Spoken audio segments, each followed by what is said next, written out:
विद्युत खासगीकरणाविरोधात सदलग्यात शेतकरी व हेस्कॉम कर्मचाऱ्यांचा एल्गार. कर्नाटक राज्यातील विद्युत वितरण व्यवस्थेचे खासगीकरण करून टाटा पॉवर सारख्या खासगी कंपन्यांना वीज पुरवठ्याची जबाबदारी घेण्याच्या प्रस्तावाविरोधात सदलगा इथं शेतकरी, हेस्कॉम अधिकारी, कर्मचारी तसेच विविध संघटनांनी एकत्र येत तहसील कार्यालयावर भव्य मोर्चा काढला. सुमारे 500 ते 700 शेतकरी व कर्मचारी सहभागी झालेल्या या मोर्चातून सरकारच्या धोरणाविरोधात तीव्र नाराजी व्यक्त करण्यात आली. स्वाभिमानी शेतकरी संघटना, रयत संघटना व इतर संघटनांच्या नेतृत्वाखाली झालेल्या आंदोलनात घोषणाबाजी करत उपतहसीलदार पी.बी. श्रीवंत आणि महसूल अधिकारी एम.ए. नागराळे यांना निवेदन देण्यात आले. यावेळी उपतहसीलदारांनी निवेदन स्वीकारून तातडीने वरिष्ठांकडे ईमेल व स्पीड पोस्टद्वारे पाठवण्याची ग्वाही दिली.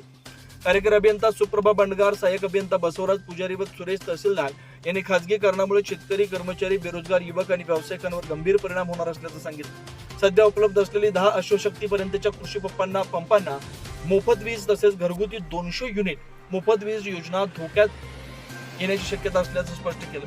यावेळी शेतकरी प्रतिनिधींनी दूधगंगा नदीपात्रातील पंपसेटचा वीज पुरवठा अचानक बंद केल्याबद्दल नाराजी व्यक्त करत पिण्याच्या पाण्यासाठी किमान वीज पुरवठा सुरू ठेवण्याची मागणी केली. त्यावर सहाय्यक अभियंता बसवराज पुजारी यांनी वरिष्ठांची मंजुरी मिळाल्यानं आवश्यक त्या कालावधीसाठी वीज पुरवठा सुरू करण्यात येणार असल्याचं सांगितलं. मोर्चात माजी नगराध्यक्ष अभिजित पाटील, दरेप्पा हवालदार, संजू लट्टे यांच्यासह शेकडो शेतकरी व नागरिक सहभागी झाले होते.